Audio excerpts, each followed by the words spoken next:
नमस्ते बच्चों, कैसे हैं आप। गृह प्रबंध के अंतर्गत हम परिवार का चैप्टर पढ़ रहे हैं। इसके 2 भाग हम पढ़ चुके हैं। एक में हमने परिवार की अर्थ और परिभाषा पढ़ा और उसके बाद हमने परिवार की विशेषताएं पढ़ी थी। आज हम बात करेंगे परिवार के प्रकार के बारे में। बच्चों, स्पेशली हम उन परिवार के प्रकार के बारे में बात करेंगे जो परिवार के प्रकार भारत में पाए जाते हैं, क्योंकि भारत में समाज के विकास के साथ साथ परिवार के कई सारे रूप देखे गए हैं और हर स्थान की भौगोलिक, आर्थिक, सांस्कृतिक परिस्थितियों ने भिन्न भिन्न प्रकार की परिवार की व्यवस्था को जन्म दिया है। सदस्यों की संख्या, विवाह का स्वरूप, स्त्री पुरुष की सत्ता, निवास, वंश नाम आदि के आधार पर परिवार का वर्गीकरण होता रहा है। तो आज हम पढ़ेंगे परिवार के प्रकार। परिवार के प्रकार में सबसे पहले हम बात करेंगे निवास के आधार पर। निवास यानी बच्चों रहने के आधार पर, कि यदि विवाह के पश्चात दंपति का निवास जिस स्थान या परिवार से होता है उसी के आधार पर परिवार को वर्गीकृत किया गया है। पितृस्थानीय परिवार, जैसा कि नाम से पता चल रहा है कि विवाह के पश्चात पत्नी अपने पति एवं पति के माता पिता के स्थान पर निवास पर रहती है, उसे हम पितृस्थानीय परिवार कहते हैं। और बच्चों, यही वो परिवार है जो कि भारत में बहुतायत से पाया जाता है। सामान्यतः हिंदुओं में यही प्रथा होती है।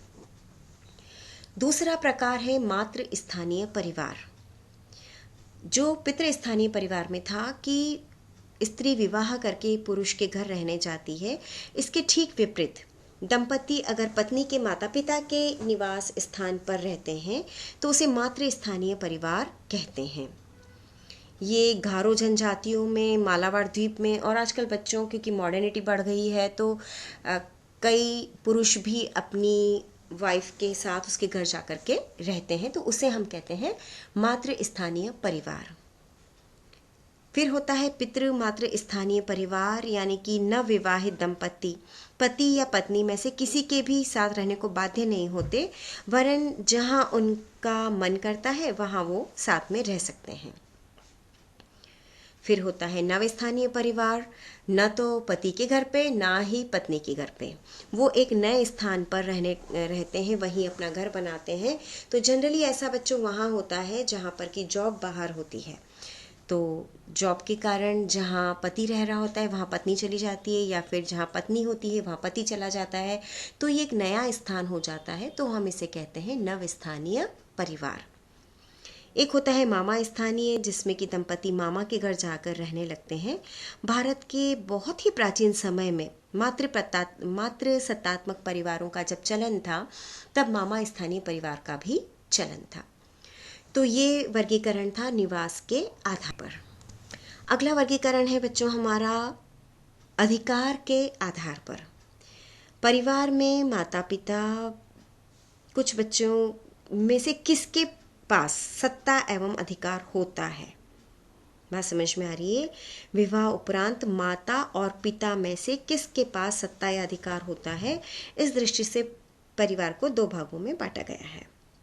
पितृसत्तात्मक, जहाँ पर कि पिता या पुरुष के हाथों में हम कहें कि सत्ता होती है, अधिकार होते हैं और वही निर्णय लेते हैं, और विवाह के बाद नवविवाहित दंपति पति के माता पिता के पास जाकर रहता है। मातृसत्तात्मक परिवार वो है जिसमें अधिकार और सत्ता स्त्री के हाथ में होती है और वही पारिवारिक नियंत्रण बनाए रखने का भी कार्य करती है। कभी कभी कोई पुरुष भी उसकी तरफ से यह कार्य कर सकता है। कहीं पर स्त्रियों को ये अधिकार वास्तविक में है तो कहीं नाम पर है, तो सभी जगह अलग अलग होते हैं। और बच्चों, आजकल इस तरह के परिवार होते हैं जहां पुरुष और स्त्री दोनों के ही अधिकार क्षेत्र में 2 सारी चीज़ें होती है, इसलिए इस तरह से परिवार को नहीं बांटा जा सकता। वो हम कह सकते हैं पितृ मातृ सत्तात्मक परिवार हो सकता है। तीसरा वर्गीकरण जो है वो है वंश नाम के आधार पर। वंश नाम के नियम एक व्यक्ति को जन्म से ही किसी विशिष्ट संबंधी समूह से जोड़ते हैं। जैसे बच्चों, पितृवंशी परिवार वो हुआ जिसमें कि परंपरा जो है और जो सरनेम हमारा जो चलता है वो पिता के हिसाब से चलता है, और पुत्रों को पिता का ही वंश नाम मिलता है। हिंदू परिवार में तो यही होता है। और जो स्त्रियां होती है वो अपने पति के वंश को स्वीकार करती हैं। मातृवंशीय परिवार में परिवारों में वंश परंपरा माँ के घर से चलती है और माँ से पुत्रियों को वंश नाम प्राप्त होता है। मालाबार द्वीप के नायरों में अभी भी बच्चों यही प्रथा प्रचलित है। अगला वर्गीकरण है उत्तराधिकार के आधार पर।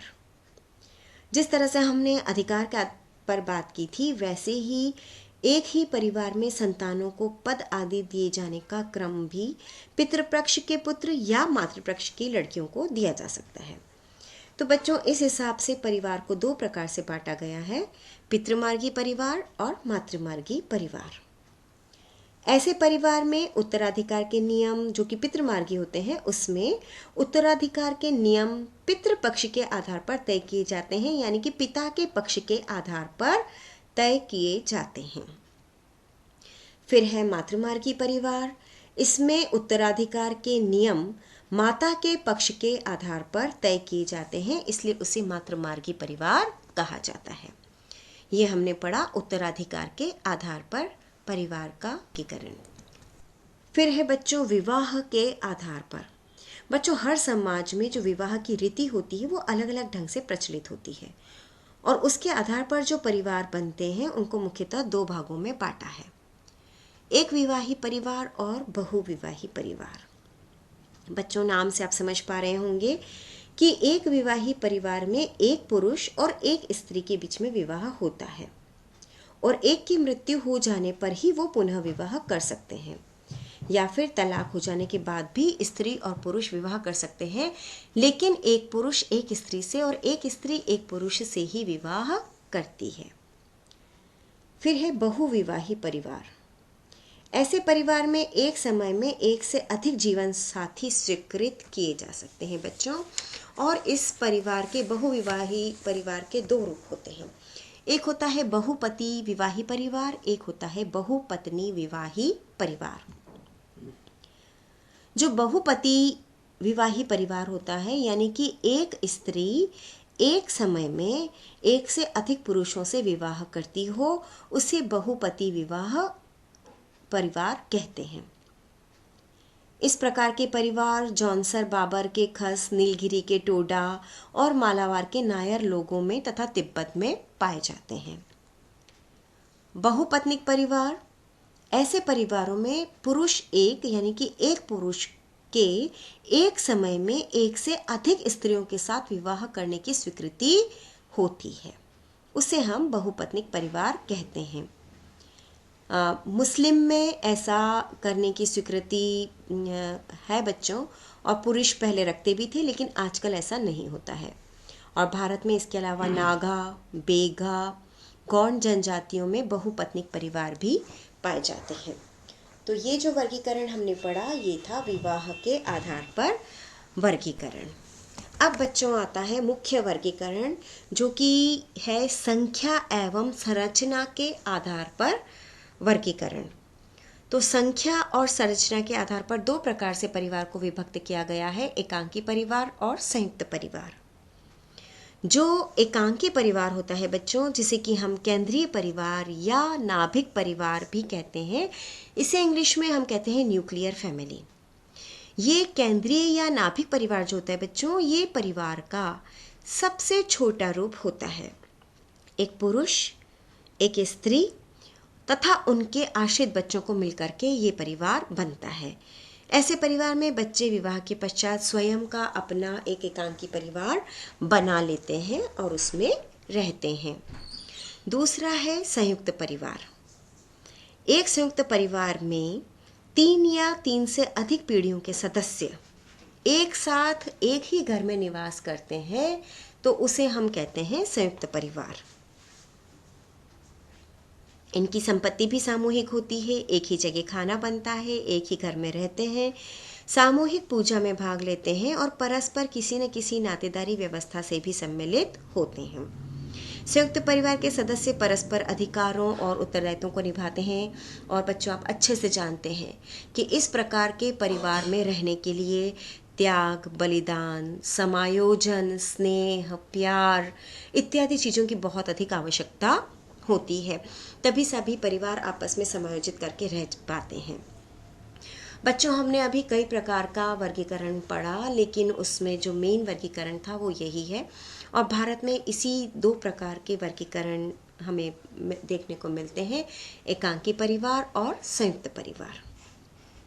बच्चों, क्योंकि ये बहुत ही महत्वपूर्ण है और भारत में ही बहुतायत से पाया जाता है, इसे अब हम एकांकी परिवार और संयुक्त परिवार के लाभ और हानियों के बारे में भी पढ़ेंगे। संयुक्त परिवार से लाभ। सबसे पहला पॉइंट है बच्चों, बचत और मितव्ययिता। बिल्कुल सही बच्चों, एक ही स्थान पर सभी लोगों के लिए इकट्ठी सामग्री जब खरीदी जाती है तो किफ़ायत तो होती ही है। और जब सभी सदस्य एक ही स्थान पर रहते हैं और उनकी आवश्यकताओं की पूर्ति होती है तो अपने आप उनमें एक दूसरे के प्रति त्याग और मितव्ययिता की भावना भी जन्म ले लेती है। वृद्ध एवं विधवाओं के लिए उत्तम स्थान है बच्चों, बिल्कुल सही बात है। संयुक्त परिवार का आकार बड़ा होने के कारण ही बच्चों उसमें बड़े बूढ़े, चाचा चाची, ताऊ ताई, उनके बच्चे सभी साथ मिलजुल कर रहने से होता है। तो बच्चों, दोनों बात होती है कि उन्हें भी सहारा मिल जाता है वृद्धावस्था में, और परिवार के सदस्यों को, बुजुर्ग व्यक्तियों का नेतृत्व भी मिल जाता है। और इस नेतृत्व से, उनके सानिध्य से, उनके अनुभवों से वो लाभ उठा करके अपने जीवन को बहुत सुचारू रूप से चला सकते हैं। सामाजिक महत्व। संयुक्त परिवार एकता और समाजवादी व्यवस्था को प्रोत्साहित करता है बच्चों, और एकता का प्रतीक भी होता है। संयुक्त परिवार हमें स्थायित्व के बारे में और समन्वय के प्रतीक के बारे में भी बताता है, और किस तरह से सभी लोगों को मिलजुल कर रहना चाहिए। प्यार, त्याग, सौहार्द, समायोजन, मितव्ययिता आदि गुण एक व्यक्ति संयुक्त परिवार में रह करके ही सीख पाता है। नेक्स्ट पॉइंट है बच्चों, श्रम विभाजन। क्योंकि संयुक्त परिवार में कई सारे सदस्य होते हैं तो कार्य भी बहुत सारे होते हैं, तो ये सारा गृह कार्य जो होता है अपनी अपनी सामर्थ्य और योग्यता के अनुसार सभी सदस्यों में बांट दिया जाता है, और सभी सदस्य इस कार्य को मिलजुल करके करते हैं और अपनी सामर्थ्य के अनुसार करते हैं। तो सभी में श्रम का विभाजन हो जाता है, क्योंकि एक अकेला व्यक्ति कार्य करके नहीं थकता है, कार्य में सरलता भी आ जाती है। और बच्चों, जब कई सारे लोग मिलजुल कर किसी कार्य को संपन्न करते हैं तो कार्य करना भी अच्छा लगता है और काम करने में मज़ा भी आता है, और जिस काम को करने में मज़ा आता है उस काम का परिणाम बहुत ही अच्छा होता है। बच्चों का समुचित विकास। बच्चों, घर में बड़े बुजुर्गों के रहने से और अनेक सदस्यों के होने से माता को बच्चों की चिंता नहीं रहती है। उनको बड़ों का स्नेह प्रेम मिलता है, उनके अनुभव का लाभ मिलता है, और उनके सानिध्य से बच्चे कई ऐसी चीज़ें सीख पाते हैं जो कि माता पिता के पास उन्हें सिखाने और समझाने का वक्त नहीं होता है। तो बच्चों का समुचित विकास संयुक्त परिवार में रहने से हो सकता है। कार्यरत महिला का बहुत बड़ा सहारा है। जो महिला नौकरी करने निकल जाती है, घर से काम के लिए चली जाती है, तो घर पे अगर कोई सदस्य उपलब्ध रहते हैं तो बच्चों की देखभाल में और परिवार को सुचारू रूप से चलाने में बहुत मदद मिलती है। ये बच्चों हमने पढ़े संयुक्त परिवार से लाभ। अब संयुक्त परिवार से हानियाँ। निर्भरता में वृद्धि। बच्चों, क्या होता है कि कई बार ऐसा होता है, सभी सदस्य अगर अपनी जिम्मेदारी पर्याप्त रूप से नहीं समझते हैं और नहीं निभाते हैं तो कभी कभी एक या दो व्यक्तियों पर ही का सारा कार्यभार बढ़ जाता है, जिससे दूसरे सदस्य आलसी हो जाते हैं और एक सदस्य पे बहुत अधिक काम पड़ने लग जाता है। दूसरी इसकी हानि है बच्चों, आर्थिक निर्भरता। आर्थिक रूप से भी पूर्ण सहयोग नहीं मिलता है। अगर दो व्यक्ति ही कमा रहे हैं और पूरा परिवार को चला रहे हैं तो कोई और उसमें कमाने की सोचता भी नहीं है, तो वो पूरी तरह से उन्हीं पर निर्भर हो जाते हैं जो कि अर्न कर रहे हैं। तीसरा नुकसान है बच्चों, व्यक्तित्व के विकास में बाधा। बहुत ज़्यादा लाड़ प्यार मिल जाना और माता पिता द्वारा गलत बात पर बच्चों को टोकने पर भी बड़ों के द्वारा रोका जाना, इन दो चीज़ों से बच्चों कभी कभी बच्चों का और परिवार के सदस्यों के व्यक्तित्व का समुचित विकास नहीं हो सकता है, और कभी कभी बच्चे ऐसे में गलत राह भी पकड़ लेते हैं। पारस्परिक संबंधों में कटुता, जब बच्चों ऐसा होता है ना कि आर्थिक रूप से भार अगर बटा हुआ नहीं है या श्रम विभाजन पूरी तरह से नहीं है, तो ऐसे में सामंजस्य बिठाने में बहुत दिक्कत आती है, क्योंकि भले ही कितना ही त्याग और प्रेम हो बच्चों, लेकिन संबंधों में दरार वहाँ आ जाती है जहाँ एक व्यक्ति बहुत अधिक कार्य करे या एक व्यक्ति अर्न करे और दूसरे व्यक्ति नहीं करे। तो ऐसे समय में संबंधों में कटुता आ जाती है। वृद्धजनों का अपमान, कई बार बच्चों घर में बड़ों के रहने से बहुओं को उनका साथ में रहना पसंद नहीं आता है, और कभी कुछ गलत बात हो जाए तो वृद्धजन अपमानित महसूस करते हैं, और वृद्धजनों को भी नए ज़माने के हिसाब से ढलने की आदत नहीं होती है, तो वो भी ये सोचते हैं कि सारे ही कार्य हमारे हिसाब से होने चाहिए। तो कई बार ये जो जनरेशन गैप जिसे हम कहते हैं, इसकी वजह से भी परिवार में संबंधों में दरार आ जाती है। ये हमने पढ़ी बच्चों संयुक्त परिवार से हानियाँ। अब हम पढ़ेंगे एकांकी परिवार के लाभ और एकांकी परिवार के दोष। एकांकी परिवार के लाभ, बच्चों का सर्वांगीण विकास। बच्चों, सबसे पहले तो हम आपको ये बता दें कि ये परिवार का सबसे सीमित स्वरूप होता है। इसमें सिर्फ पति पत्नी और बच्चे होते हैं, और इस प्रकार के परिवार में त्याग और बलिदान बहुत ज़्यादा नहीं डिमांड में रहता है। एकांकी परिवार के लाभ में बच्चों का सर्वांगीण विकास, माता पिता का संपूर्ण ध्यान अपने बच्चों पर केंद्रित रहता है और बच्चों की आवश्यकताओं को पूरा करने में, उनको शिक्षा देने में, उनको सही और प्रॉपर क्वालिटी और गुण देने में, क्योंकि माता पिता का ध्यान रहता है तो बच्चों का सर्वांगीण विकास हो पाता है। फिर है बच्चों आत्मनिर्भरता, दंपति के ऊपर ही क्योंकि अपने पूरे परिवार का भार रहता है, तो आर्थिक कार्य द्वारा धन अर्जित करना और अपने परिवार के सदस्यों की सारी आवश्यकताओं को पूरा करना और साथ ही बच्चों का भविष्य सुधारना सुनिश्चित करना भी आवश्यक हो जाता है। तो अपने आप वो आत्मनिर्भर हो जाते हैं। स्वतंत्रता, जैसे कि हम अभी बात कर रहे थे बच्चों संयुक्त परिवार की हानियों में, तो वो इस पीढ़ी का लाभ हो जाता है कि जो जनरेशन गैप से भिन्न होते हैं, तो दोनों के विचार, आचरण, शिक्षा, फैशन, दृष्टिकोण आदि चीज़ों में बच्चों बहुत अधिक भिन्नता पाई जाती है। तो जो एकांकी परिवार में रहते हैं तो वो अपने आप को पूरी स्वतंत्रता से और अपने हिसाब से जी पाते हैं और परिवार का संचालन भी नए दृष्टिकोण से कर पाते हैं।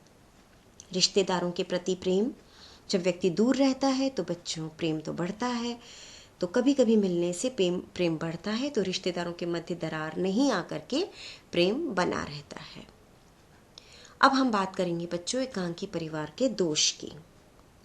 कार्यरत महिला है, क्योंकि एकांकी परिवार जनरली इसीलिए होते हैं कि जॉब बाहर है या महिला भी कार्य कर रही है, तो ऐसे में जब आर्थिक जिम्मेदारी के लिए माता पिता दोनों ही बाहर रहते हैं तो कई बार बच्चों की उपेक्षा हो जाती है और वे बच्चों को उतना समय नहीं दे पाते हैं जितना कि उन्हें देना चाहिए।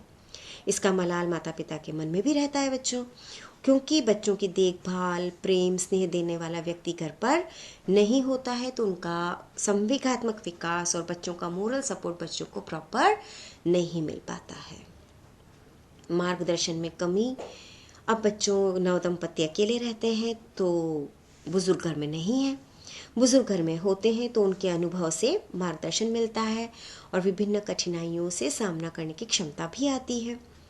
तो ऐसी अवस्था में ये एक परेशानी सामने आती है। स्वार्थपरता की भावना का विकास, एकांकी परिवार का बच्चों सबसे बड़ा दोष यही है कि पति पत्नी का दृष्टिकोण जो होता है ना, वो थोड़ा सा संकुचित हो जाता है। वो मोस्ट ऑफ द टाइम अपने स्वयं के लिए सोचते हैं और वृद्ध माता पिता की कई बार उपेक्षा भी कर जाते हैं। तो ये चीज़ सही नहीं होती है, जो कि बच्चों में भी स्वार्थपरता को डेवलप कर देती है। तो ये हमने पढ़े एकांकी परिवार के लाभ और दोष।